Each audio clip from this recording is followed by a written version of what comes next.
오늘 말씀의 제목은 베드로가 고백하는 예수입니다. 다 같이 읽겠습니다. 다 같이 시작. 다시 한번 시작. 사도행전 2장 22절에서 36절까지 말씀입니다. 교도합니다. 이스라엘 사람들아, 이 말을 들으라. 너희도 아는 바와 같이 하나님께서 나사렛 예수로 큰 권능과 기사와 표적을 너희 가운데서 베푸사 너희 앞에서 그를 증언하셨느니라.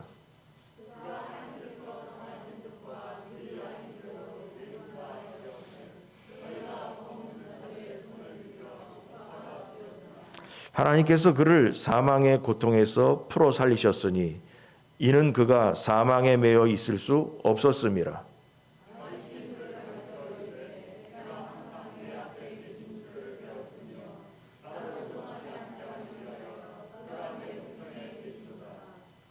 그러므로 내 마음이 기뻐하였고 내 혀도 즐거워하였으며 육체도 희망에 거하리니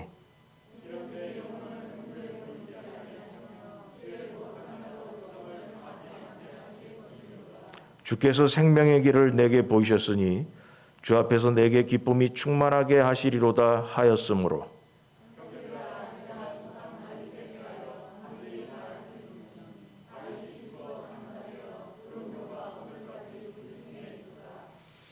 그는 선지자라. 하나님이 이미 맹세하사 그 자손 중에서 한 사람을 그 위에 앉게 하리라 하심을 알고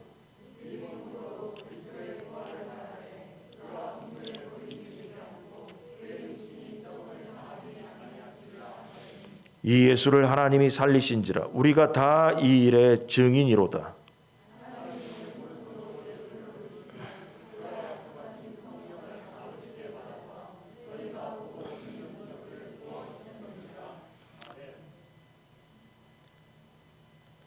다윗은 하늘에 올라가지 못하였으나 친히 말하여 이르되 주께서 내 주에게 말씀하시기를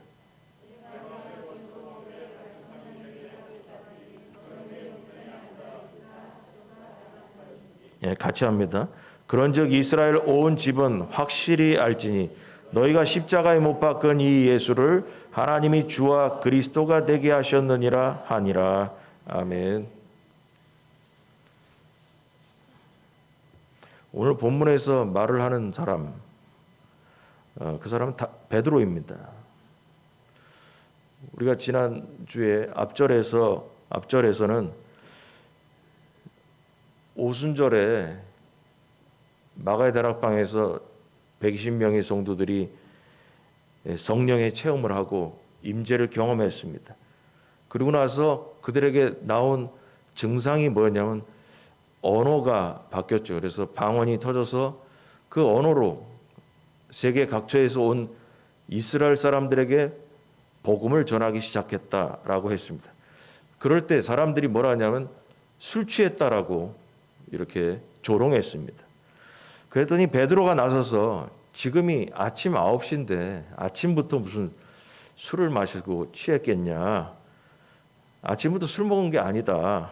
그러면서 성령에 취했다라고 얘기를 하고 그리고 오늘 곧 이어서 본문에 나온 대로 복음의 주인공이신 예수님에 대해서 베드로가 설명을 하는 거예요. 내가 알고 있는 복음의 주인공 예수 그리스도를 고백하고 있는 거예요. 자기가 이해하고 있는 예수 그리스도. 그래서 오늘 이 본문을 보면서 복음을 어떻게 설명할 것인가, 예수 그리스도를 어떻게 이해할 것인가에 대한 내용이 나온다고 보면 되겠습니다. 그 당시 유대인들은 모두가 예수 그리스도를 메시아로 인정하지 않았습니다. 그냥 이단으로 생각했습니다. 그래서 그들은 그랬기 때문에 예수 그리스도를 십자가에 못 박아 죽인 겁니다. 하나님의 아들로 봤다면 그런 일이 있을 수 없겠죠. 하나님의 아들을 안 봤죠. 그러나 성경은 분명히 예수 그리스도께서 약속된 메시아이다라고 증거하고 있습니다. 지난주의 말씀 중에 1번에 뭐라고 했냐면 성령님이 임하시면 우리에게 무슨 증상이 나타나냐 했더니 뭐냐면 복음 앞에 담대해진다라고 했죠. 복음 전하는 것을 두려워하지 않는다. 복음 전하는 것, 예수 그리스도를 증거하는 것이 세상에 나갔을 때 부끄럽고 창피하고 용기가 없어지고, 그게 왜 그러냐? 성령의 임재가 없어서 그렇다. 베드로와 120명의 성도들은 마가의 다락방에서 성령의 임재 경험을 한 이후에 각각의 방언으로 복음을 전하기 시작했다. 베드로도 예수 그리스도를 증거하는 것을 두려워하고 예수 그리스도를 부인하고 했던 그 겁 많은 사람이 성령 체험하고 나서 예수 그리스도를 많은 사람 앞에서 담대하게 전하기 시작했다라는 거예요. 그래서 여기서 나온 이 결론은 뭐냐? 복음을 전할 수 있는 증인은 성령 충만해야 복음도 전할 수 있는 담대함이 생긴다는 거예요. 그러니까 우리가 살면서 복음 전하니까 껄끄럽고 두렵고 창피하기도 하고 뭐 이런 거 여기서 전해가지고 뭐 하겠어, 별별 생각이 왔다 갔다 하는 이유는 뭐냐? 성령의 임재를 경험하지 않았기 때문이다라는 것입니다. 그런데 오늘 이 본문에 보면 그렇게 겁 많았던 베드로가 마가의 다락방에 들어갔다 나온 이후에 담대해져서 복음을 전하기 시작합니다. 바로 예수님을 증거하기 시작했다는 거예요. 베드로는 읽어보면 예수님을 증거하는 방식이 있어요. 자기 나름대로의 방식이 있어요. 방식. 베드로가 예수 그리스도를 이해하는 방식이 있더라 이거예요.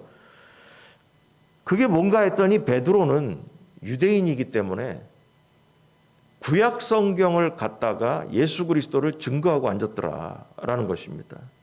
구약 성경을 갖다가 마지막 끄트머리 가서 얘기하겠지만 우리에게는 구약 성경을 갖다가 예수 그리스도를 오셔야 될 분이다라고 얘기할 필요는 없어요. 우린 이방인들이기 때문에. 이스라엘 사람들은 구약을 철저히 믿었기 때문에 구약에 나온 대로 예수님이 오셨다라고 증거를 한 거죠. 자, 그래서 어떻게 이제 얘기하고 있느냐? 1번. 하나님께서 내어주셨습니다. 다 같이 시작. 다시 한번 시작.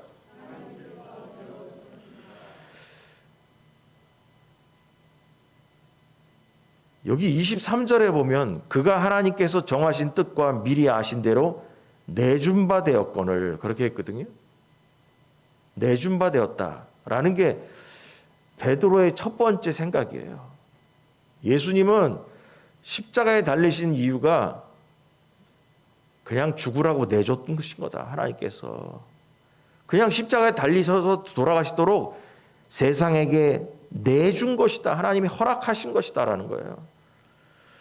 이 본문들을 쭉 이렇게 여러분들이 복음에 대해서 이해를 돕기 위해서 조금 설명을 하자면 나중에 가서 포인트를 딱 잡아서 찝어주겠지만 전체적으로 뭐냐면 베드로는 유대인들에게 예수 그리스도는 하나님이 보내신 메시아라는 거예요. 하나님이 보내신 것이다. 그냥 저절로 오신 게 아니라 하나님이 보내신 것이라는 거예요. 22절에 오면 이스라엘 사람들아 이 말을 들으라. 너희도 아는 바와 같이 하나님께서 나사렛 예수로 큰 권능과 기사와 표적을 너희 가운데 베푸사. 하나님께서가 주인 말이거든요. 하나님께서. 그래서 예수 그리스도를 통해 수많은 권능과 기사와 표적들이 그가 하나님께로부터 보냄받았다라는 걸 증거한다라는 거예요. 그래서 요한복음에 보니까 요한복음 3장 2절 한번 읽어볼까요? 그가 시작.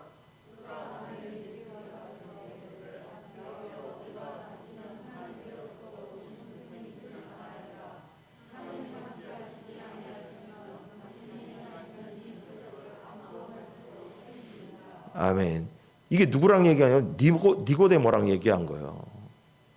니고데모가 하는 말이 우리가 당신은 하나님께로부터 오신 줄 압니다.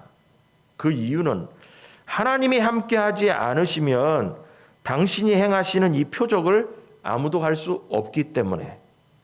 그래서 뭐냐? 하나님이 보내신 분이라는 것을 저는 압니다. 라고 얘기하고 있는 것입니다. 또한 두 번째로 뭐냐면 예수님은 하나님의 철저한 계획에 의해서 유대인들에게 넘겨졌다.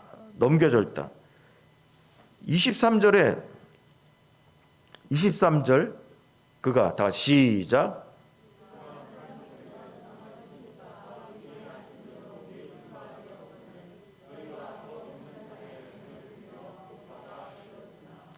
예, 이 말은 쉽게 얘기하면 이거예요. 하나님의 뜻이 아니었다면 예수님은 십자가에 죽지 않았다라는 겁니다.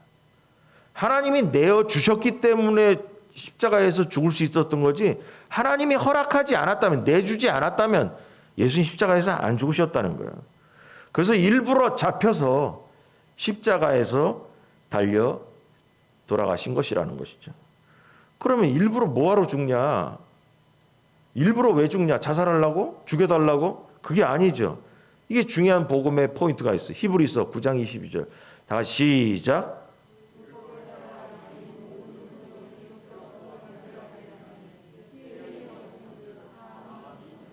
아멘. 이게 복음의 가장 중요한 핵심적인 내용이에요. 피 흘림이 없은즉 사함이 없느니라. 그래서 예수님께서 오셔가지고 예수님의 피를 흘리셔야만이 우리의 죄가 용서받게 된다는 거예요. 그 예수님의 십자가 사건이 우리 신앙에서, 기독교에서 너무 중요한 거예요. 예수님이 이 땅에 오셨다 할지라도 십자가에 달리셔가지고 피를 안 흘리시면 우리의 죄가 해결되지 않아요. 왜 그럴까? 여러분, 우리는 다 뭐냐면 죄의 싹은 뭐라고 그랬어요? 사망이라고 그랬어요.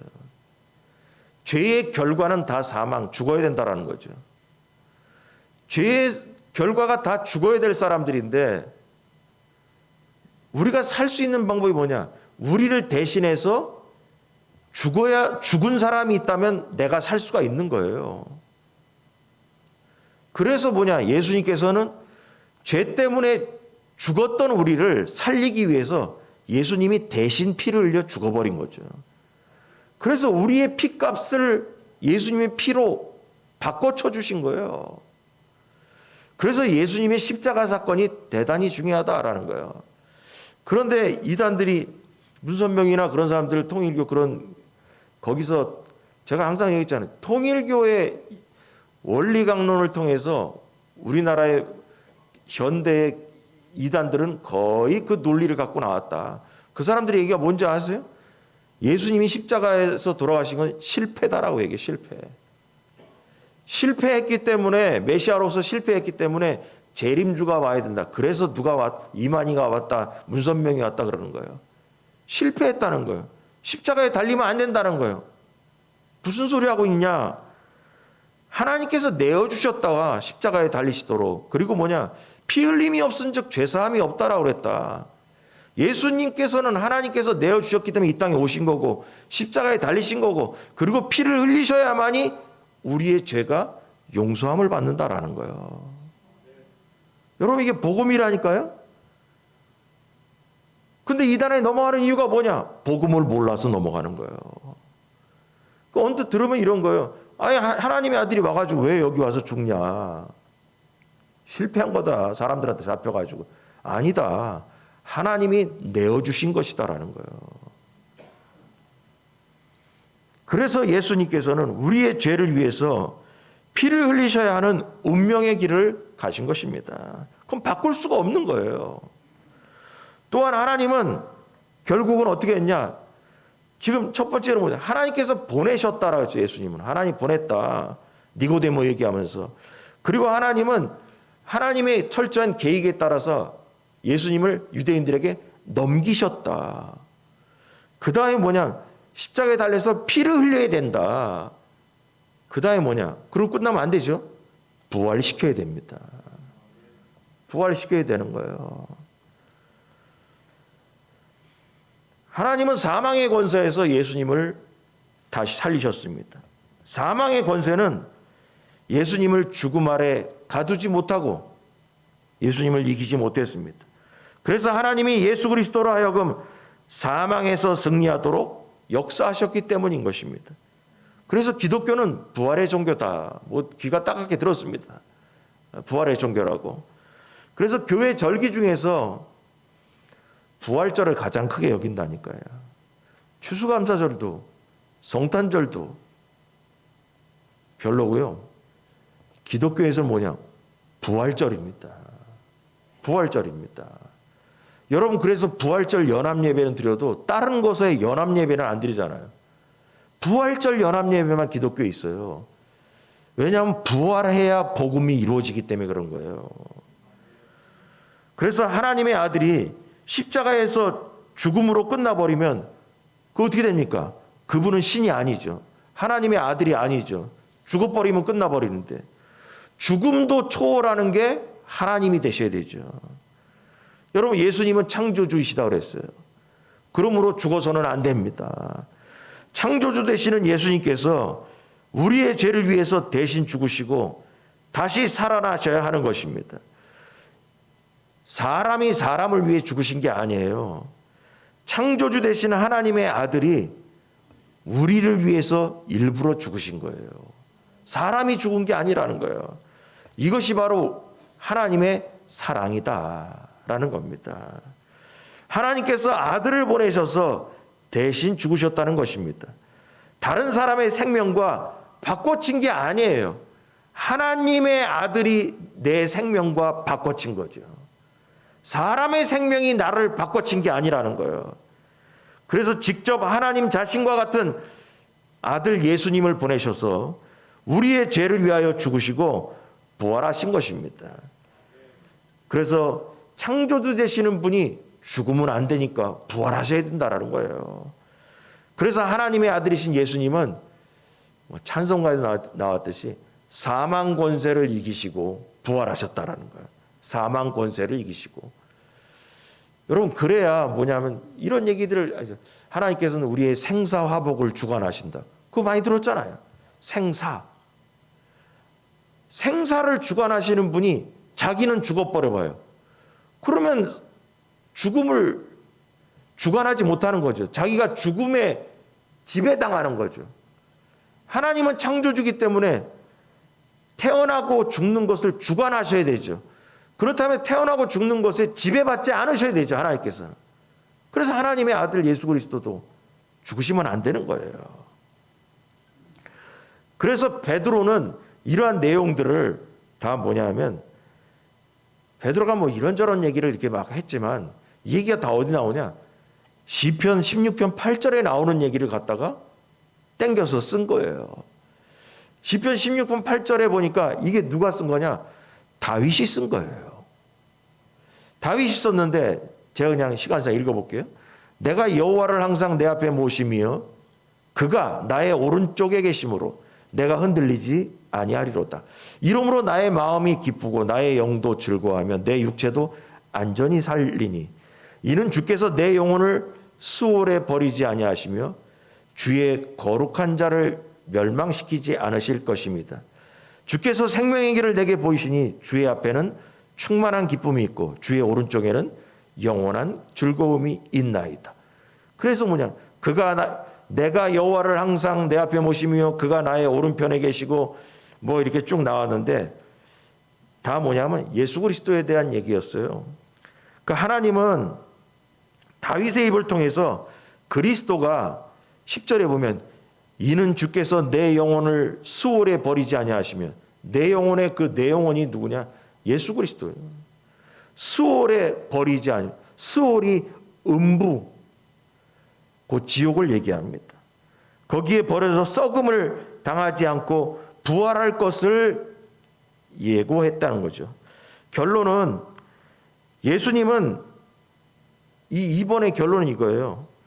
하나님의 뜻대로 죽으시고 부활하셨다라는 겁니다. 하나님의 뜻대로 죽으시고 끝난 게 아니라 부활하셨다라는 거예요. 이것이 베드로가 고백하는 두 번째 이야기라는 거예요. 지금 첫 번째 얘기는 했습니다. 하나님께서 내어주셨다. 내어주셨다라는 얘기고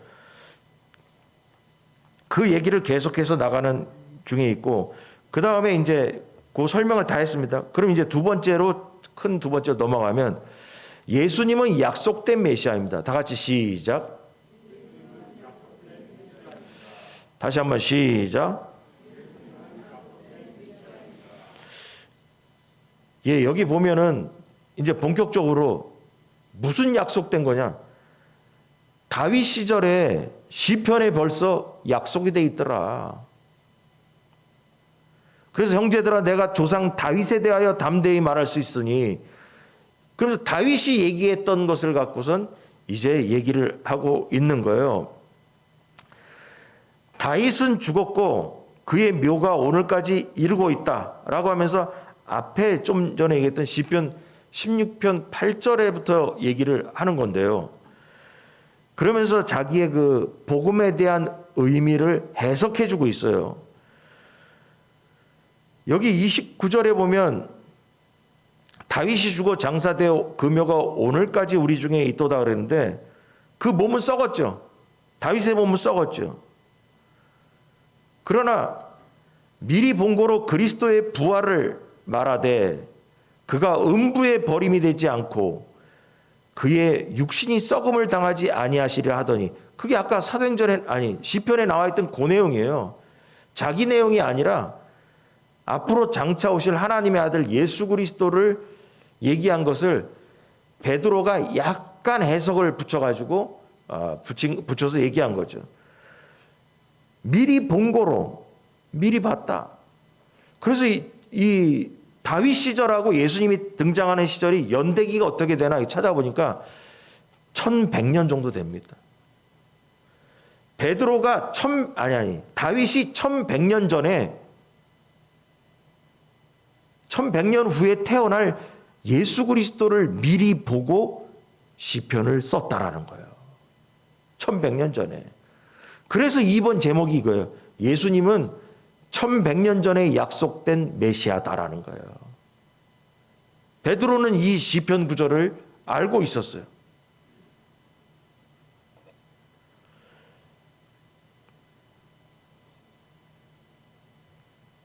그리고 30절에 보면 그는 선지자라. 그가 누구냐? 다윗이요, 다윗. 선지자. 미리 알고 있었던 사람이라는 거죠. 그래서 다윗은 성령의 감동으로 예언했고 선지자였기 때문에 왕이며 선지자였어요. 그래서 이 다윗이 왕 자리에 앉아 있으면서도 1100년 후에 등장할 하나님의 아들 예수 그리스도가 태어날 건데, 그가 죽고 스올에 내려가지 않고 육신이 썩지 아니하고 다시 부활할 것이다 라고 1100년 전에 미리 알고 있었다라는 거예요.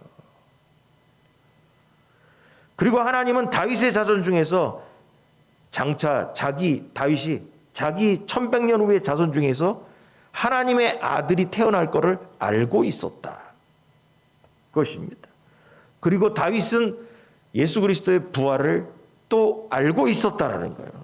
미리 보았다라는 거예요. 그리스도는 사망 아래 권세 아래 매이지 않을 것이고 그의 죽으신 몸은 썩음을 보지 않고 부활할 것이다 라고 다윗은 미리 그때 보고 예언을 했다. 그게 시편 16편인 거예요. 그래서 1100년 전에 다윗이 이걸 어떻게 알았을까 이거? 성령의 감동으로 안 것이죠. 그래서 이스라엘의 조상인 다윗의 예언이 지금 베드로 시절에 이루어지고 있다라고 얘기하는 거예요. 그래서 베드로는 얘기하는 거예요. 우리의 조상, 아버지, 할아버지인 다윗 할아버지가 예언한 대로 1100년 만에 예수 그리스도 하나님의 아들이 등장하신 것이다라는 거죠. 그래서 예수 그리스도는 바로 뭐냐? 약속된 분이다라는 거예요. 약속된 분이라는 거예요. 그냥 온 게 아니라 약속되어졌다는 거예요. 그래서 다윗이 말한 그 사람이 바로 누구냐? 베드로가 얘기하는 거예요. 그게 바로 예수님이다. 와서 막 술 취했다 니들이 아침부터 그렇게 얘기하는 자들에게 복음을 얘기하는 거예요. 니들이 믿지 않고 십자가에 죽였던 그분이 바로 다윗이 얘기했던 오리라한 그분이 바로 예수님이다. 그래서 술 취했다고 와가지고 막 왁자지껄한 상황에서 베드로가 용기를 내가지고 그분이 다윗이 얘기했던 그분이 바로 예수님이야. 니들이 죽였잖아. 니들이 죽였잖아. 그런데 그 죽였던 그 예수님께서 부활하셨다라는 거죠. 여러분, 그리스도 예수님을 죽음에서 살리신 분은 하나님이십니다. 하나님은 오래전부터 그리스도의 죽음과 부활을 계획하셨고 선지자인 다윗을 통해 1100년 전에 미리 알려주신 거예요. 그리고 하나님의 기쁘신 뜻대로 예수님께서는 음부에서 부활하신 것입니다. 베드로의 말을 지금 2번을 갖고 한참 얘기하다 보면 정신살라로 해서 정리를 해주면 이런 거예요. 구약 성경에서 오리라 한 그 사람이 예수님이라는 사실에 대해서 우리는 다 증인이 되어야 된다 이겁니다. 32절 이거예요. 이 예수를 하나님이 살리신지라 우리가 이 일의 증인이로다. 그래서 구약 성경 베드로는 이제 유대인들을 대상으로 얘기하는 거예요. 시편의 다윗 조상이 얘기했던 오리라 한 그 하나님의 아들, 그 하나님의 아들이 오셔가지고 죽었지만 하나님께서 다시 부활하지 않냐. 우리가 바로 그 부활하신 예수 그리스도의 다 증인이다. 그 우리가 누구냐? 니들이 말하는 술 취했다고 얘기하는 120명의 성도들이죠. 너희가 말하는 술 취했다고 말하는 이 120명의 성도는 다 누구냐? 시편에 얘기했던 다윗이 오리라 했던 그 하나님의 아들 예수 그리스도, 하나님이 내어주신 그 십자가에서 죽게 하신 예수 그리스도, 그러나 그 예수 그리스도께서 하나님께서 부활시킨 그 예수 그리스도, 그것에 대한 다 증인이다. 우리가 다 증인이다라는 거야. 적용점 이것입니다. 그 당시 마가의 다락방 안에서만 있던 사람이 증인이 아니라 이 자리에 있는 우리도 다 증인인 줄 믿으시기 바랍니다. 할렐루야. 그것에 대한 증인이 아니라면 여기 앉아 있을 수가 없어요. 예수 그리스도가 2000년 전에 오신 다음에 죽으시고 끝났다 라고 하면 우리가 신앙 가질 필요가 없어요. 사망 권세를 이기지 못하는 하나님의 아들인데 우리가 뭐하러 믿겠어요? 사망 권세를 이기시고 부활하신 하나님이죠. 그렇기 때문에 우리가 지금도 신앙을 갖고 그분에게 매달리고 있는 거죠. 자, 마지막으로 하나님은 예수님을 지극히 높이셨습니다. 다 같이 시작. 다시 한번 시작. 예, 여기 보니까 33절에 하나님이 오른손으로 예수님을 높이시매. 높이셨다. 그래가지고 그 나머지는 높인 내용이에요. 어떻게 높이셨나 이런 내용들인데 높이셔가지고 우편에 앉아 계셨다라는 얘기가 나옵니다. 예수님은 부활하신 다음에 성경에 보니까 하나님의 우편에 앉아 계신다라고 나와 있어요. 그래서 이게 여기만 나와 있냐? 여기 35절에 내가 내 원수로 네 발등상이 되게 하기까지 너는 내 우편에 앉아 있어라. 이렇게 얘기했단 말이에요. 자, 그러면 또 나와 있어요. 골로새서 3장 1절. 그러므로 시작.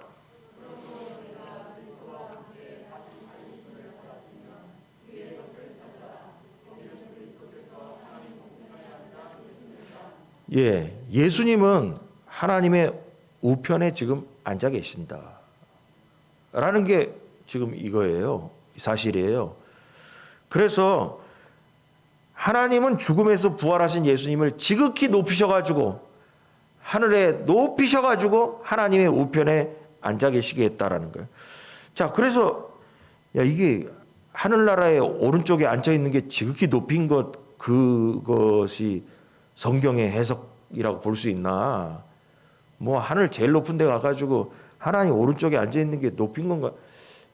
여러분, 성경에 이 부분을 해석한 게 있어요. 찾았는데 성경이 말하는 예수 그리스도를 지극히 높인 내용이 뭐냐? 빌립보서 2장 9절부터 읽어보겠습니다. 이러므로 시작.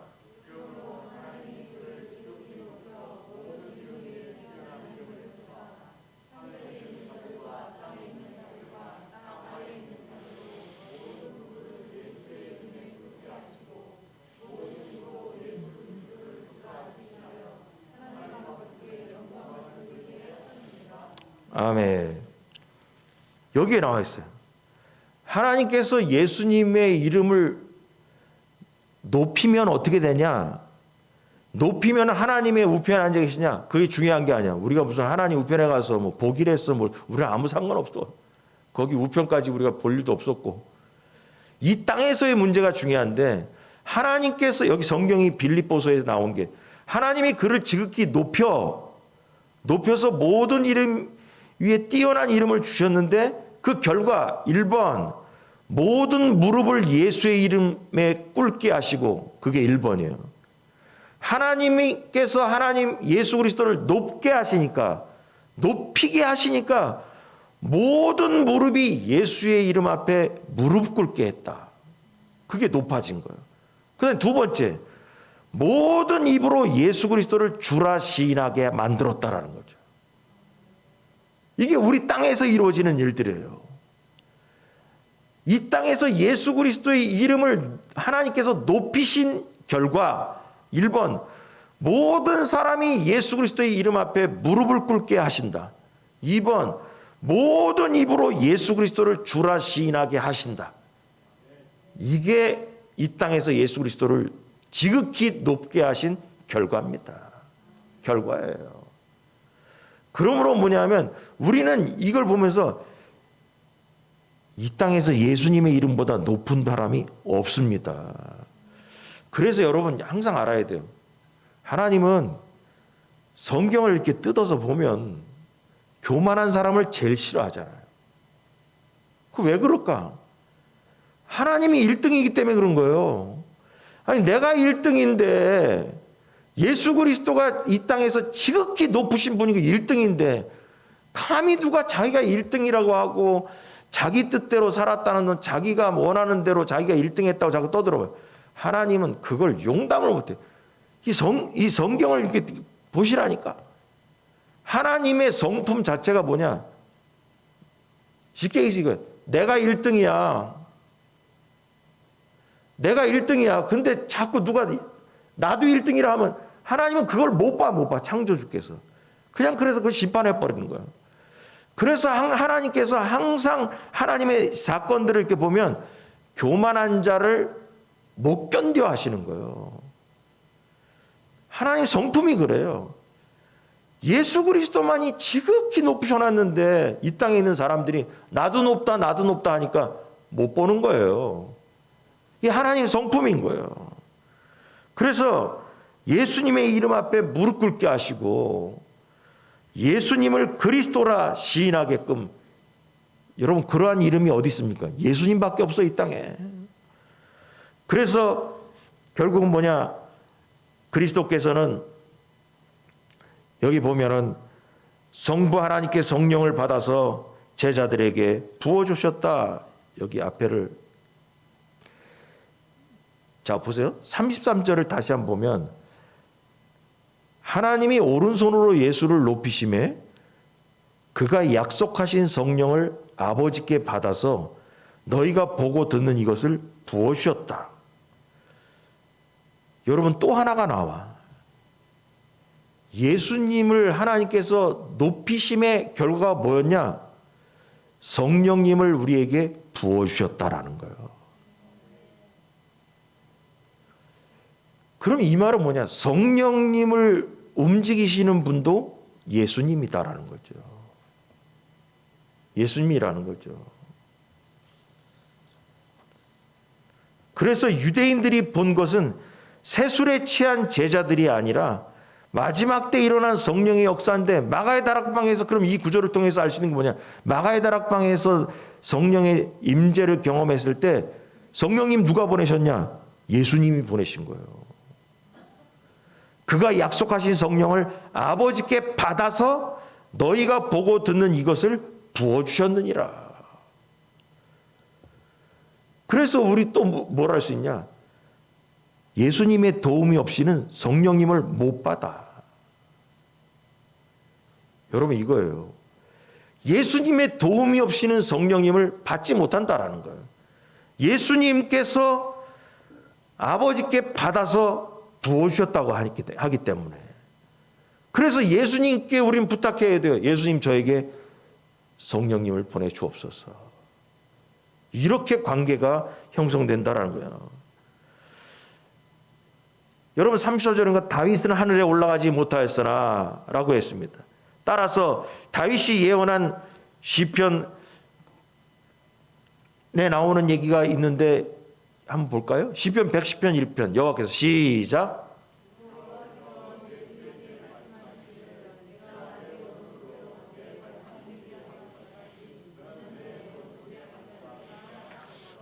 여기서 다윗이 시편 110편도 썼거든요. 그럼 내 주에게 말씀하시기를 내가 네 원수들로, 여기서 내가 내 주에게, 이게 자기 얘기인 줄 알아요. 자기 얘기가 아니에요. 예수님에게 하신 거예요. 하나님께서 내 주에게 말씀하시기를, 뭐냐면 예수님에게 말씀하시기를 내가 네 원수들, 네 원수가 누구냐? 예수님의 원수들로 예수님의 발판이 되게 하시기까지 너는, 그 너가 누구냐? 예수님이에요. 예수님은 내 오른쪽에 앉아 있으라, 이렇게 말씀하신 거예요.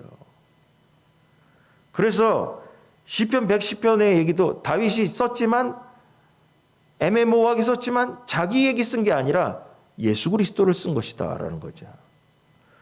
여러분, 그래서 성부 하나님이 성자 예수 그리스도를 지극히 높이셔가지고 하나님 자신의 오른편에 앉히고 계신 것입니다.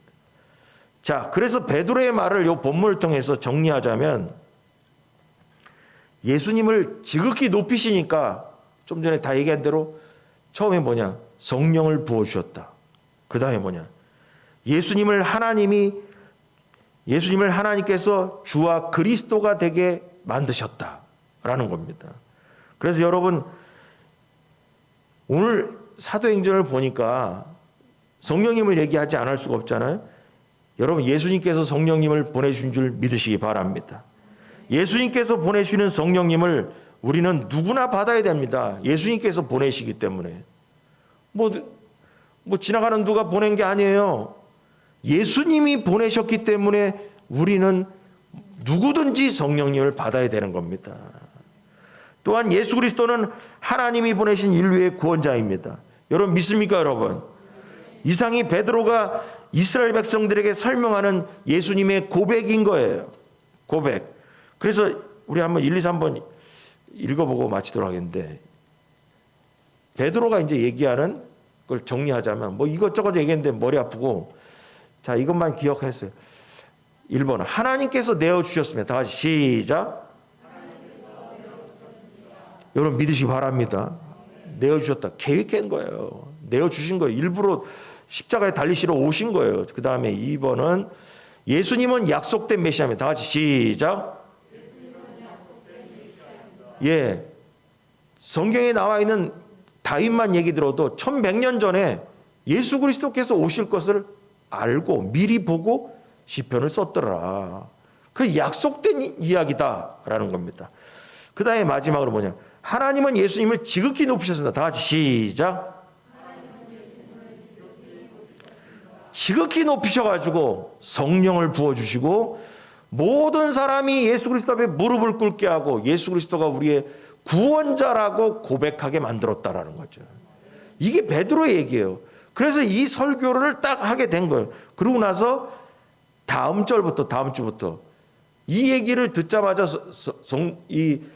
출치했다라고 얘기한 사람들이 마음에 찔려 가로되 우리가 어찌할꼬? 그럼 우리가 어떻게 해야 되냐? 우리가 예수님 다 십자가 못 박아 죽이고 했는데 그럼 이제 와서 어떡하냐? 어떻게 되냐? 그러니까 베드로 그런 거예요. 회개해라. 그리고 뭔 얘기한지 아세요? 성령을 받아라. 회개하라. 그리하면 너희가 성령을 선물로 받으리니. 그러니까 이게 성령이 지금 베드로의 눈에는 있잖아요. 예수님을 얘기하면서 성령님이 계속 붙어 다니는 거예요. 여러분 회개하고 천국 가라가 얘기 아니라 회개하라. 그리고 나서 성령을 받아라. 여러분 베드로가 지금 마가의 다락방에서 성령님에 취해가지고 성령님이 오신 이유도 뭐라고 했어요? 하나님께서 오른손으로 예수님을 높이시고 나니까 성령을 우리에게 부어주셨다 그랬잖아요. 그러면 너희도 술 취했다고 얘기한 너희들도 회개하고 나서 성령을 받아서 변화받아야 된다라는 거예요. 여러분, 그래서 예수님은 하나님의 뜻대로 이 땅에 오신 것입니다. 그리고 십자가에 죽으시고 다시 살아나신 건 역시 다 하나님의 뜻 가운데 일어난 일입니다. 또 하늘로 올라가신 예수님께서 이제 증인들에게 성령을 부어주십니다. 예수님이 누군지 잘 알고 바르게 알고 믿음을 가질 때 증인의 삶을 살 수 있습니다. 여러분, 우리는 예수님의 올바른 증인이 되어야 될 줄 믿으시 바랍니다. 기도하겠습니다.